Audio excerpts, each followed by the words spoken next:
এই দুনিয়ার পুরো জীবনটা এটা হচ্ছে লালসাময় একটা জীবন, লোভ, মরিচিকা, মায়াজাল।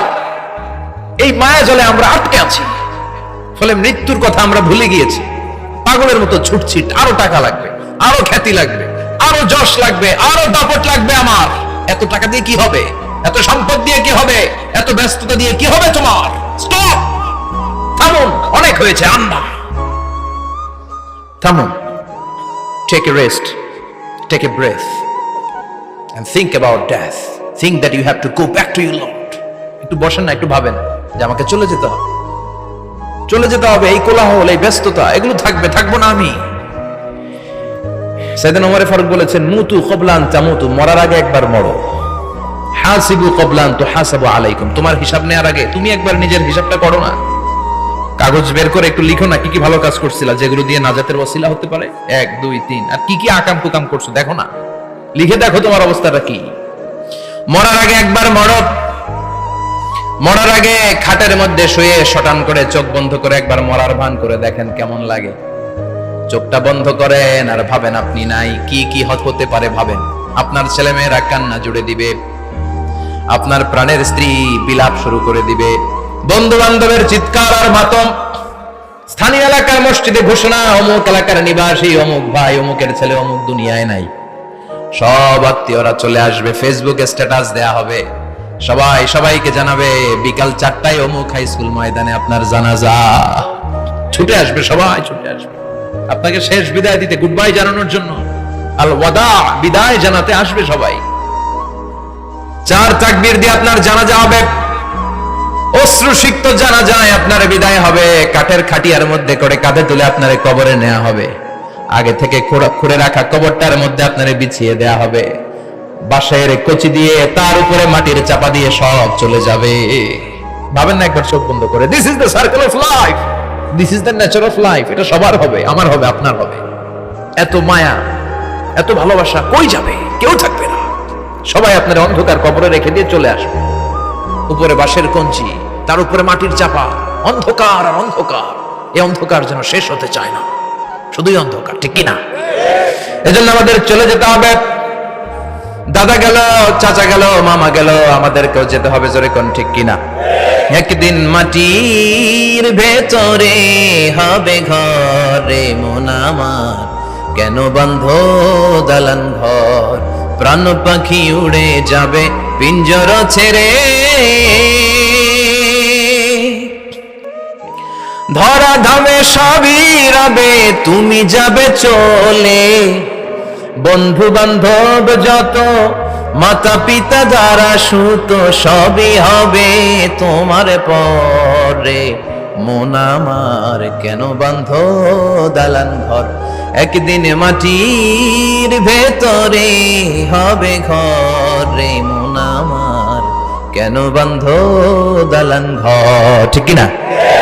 সব করে থাকবে, চলে যেতে হবে আমাদেরকে। এজন্য আখিরাতের কথা যেন আমাদের স্মরণ হয়। বিষ্ণুই বলতেন, নাহাইতুকুমান জিয়ারাতিল কবুর, আমি তোমাদেরকে কবর জিয়ারত করতে আগে নিষেধ করতাম, কিন্তু এখন নিষেধাজ্ঞা প্রত্যাহার করে নিলাম। এখন সব সময় তোমরা কবরের সামনে যাবা আর জিয়ারত করবা। কবরস্থানে জানতো বড়ুয়া কৃষ্ণপুরের এই গ্রামের কবরস্থান আছে কোন দিকে? পূর্ব দিকে আছে, গোখরার জলের দিকে। জান আপনারা? একটু যাবেন, একটু গেলে আখিরাতের কথাটা স্মরণ হবে। ওখানে ছোট শিশুরা শুয়ে আছে, কিশোর যুবকরা আছে, আপনার মতো তাগড়া যুবক মুরব্বীরা আছে। এরা এই এলাকায় থাকতো, এরা আকাশ থেকে নেমে আসে না, এই এলাকার সন্তান আজ নাই। একটা সার্টেন পিরিয়ড শেষে আপনিও থাকবেন না। This is the nature of life, this is the circle of life.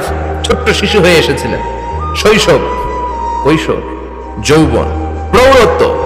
আগে ছিলেন সিঙ্গেল, বিয়ে করে হয়ে গেলেন ডবল। এরপরে আল্লাহ আপনাকে একটা মেয়ে দিল, এরপরে মেয়েকে বিয়ে দিয়ে শ্বশুর হলেন, এরপরে ওই মেয়ের ঘরে সন্তান হতে নানা হলেন। আর কতদিন? অনেক দিন হলো তো, অনেক লম্বা সময় পেয়েছেন আপনি। Think about death. এবার যাওয়ার কথা ভাবেন, আখিরাতের সামানের কথা ভাবেন, ফিরে যেতে হবে। কি শক্তিশালী যুবক, বার্ধক্য চলে আসলে লাঠি ছাড়া চলতে পারে না। কুচকুচে কালো দাড়ি সাদা হয়ে যায়, দাড়ির শুভ্রতা, বয়সের ভার, রং ধরা যৌবন জং ধরে শেষ, ঠিক কিনা? This is the circle of life. যুবক ভাইরা, এটাই জীবন, চলে যেতে হবে, কেউ থাকতে পারবে না, ঠিক কিনা? এটা রিমাইন্ডার আল্লাহ এই সূরার ভেতরে দিয়েছেন যে তোমাদেরকে ফিরে যেতে হবে। এই লোভ লালসা ছেড়ে দাও। রব্বুল আলামিন বলেন আলহাকুমুত তাকাসুর হাত্তা যুরতুমুল মাকাবির। ও গোলাম, দুনিয়ার সম্পদ লোভ লালসা তোদেরকে পাগল বানিয়ে দিয়েছে। এই লোভ পাগলামি কোনোদিন তোদের থামবে না যতদিন না তোরা কবরে ঢুকবি। ঠিক কিনা? কার কথা? আল্লাহ বললেন দুনিয়ার সম্পদ আর লোভ আর মোহে তোমরা গাফেল হয়ে গিয়েছো, আখিরাতের কথা বেমালুম তোমরা ভুলে গিয়েছো। কিন্তু আখিরাতে তোমাদের যেতেই হবে, কবরের বাড়িতে তোমাদের ঢুকতেই হবে। ঠিক কিনা? যেতেই হবে। আমরা ভুলে যাই। আলহাকুমুত তাকাসুর, অতিরিক্ত পাওয়ার লোভ, বেশি বেশি খাওয়ার লোভ, বেশি বেশি জমানোর লোভ মানুষকে গাফেল বানিয়ে দিয়েছে। এটা মানুষের স্বভাব। আরো চাই, আরো চাই, এই স্বভাবটা আছে না নাই? দেখবেন ছোট বাচ্চারা মসজিদের দোয়া অনুষ্ঠান শেষে জিলাপি দেয় না? বড় কৃষ্ণপুর কি দেয়? আগে বাতাসা দিত না, এখন কি দেয়? জিলাপি দেয়, মিষ্টি দেয়। তো মসজিদের 2-3 গেট থেকে যদি দেয়, ছোট বাচ্চারা দেখবেন এদিক দিয়ে কয়েকটা নিয়ে আবার ওই গেটে লাইন ধরে। ওর হাত হলো ছোট হাত, ওর হাত ভর্তি জিলাপি, আর নেওয়ার জায়গা না, এরপর আরেক জায়গায় লাইন ধরছে। আরো লাগবে, আরো লাগবে, এই আরো আরো আরো চাই। এই স্বভাবটাই মানুষকে কুড়ে কুড়ে শেষ করে দিয়েছে। এত লাগবে কেন তোমার? চাহিদার কোনো শেষ নাই। Unlimited demand of human being. যার আছে বেশি তার চাই বেশি। যার সাইকেল আছে তার হুন্ডা চাই, হুন্ডা আছে তো প্রাইভেট কার চাই, প্রাইভেট কার আছে তো প্লেন চাই, প্লেন আছে তো হেলিকপ্টার চাই, হেলিকপ্টার আছে তো ওইটা চাই, ওইটা আছে তো সেটা চাই। ঠিক কিনা? এলাকার মেম্বার যে হয়েছে চেয়ারম্যান হতে চায়, আছে না নাই? চেয়ারম্যান সাহেব এমপি হতে চায়, আছে না নাই? এমপি সাহেব মন্ত্রী হতে চায়, আছে না নাই? মন্ত্রী সাহেব প্রধানমন্ত্রী হতে চায়, আছে না নাই? কিন্তু এই দেশে সুযোগ নাই। কথা কন। এই দেশে প্রধানমন্ত্রী সিলেক্টেড। 2-3 জনের বাইরে কেউ প্রধানমন্ত্রী হতে পারবি না। ঠিক কিনা? আমার এই জীবনে তো আমি 2-3 জনই দেখলাম। বেগম খালেদা জিয়া, মাননীয় প্রধানমন্ত্রী শেখ হাসিনার ছোট্টবেলা দেখেছি এরশাদকে, আমরা তখন ছোট।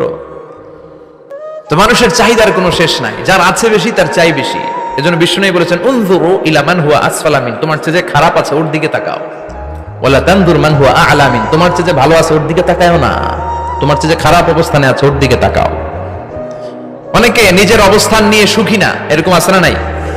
আল্লাহ আমার এটা দিল না রে, ওইটা দিল না রে, পাইলাম না রে, কিচ্ছু হয় না, কি করবো জীবনে, হতাশ। আসলে আছে কিন্তু অনেক, কিন্তু শুকরিয়া নাই, ডাকাত। ঠিক কিনা?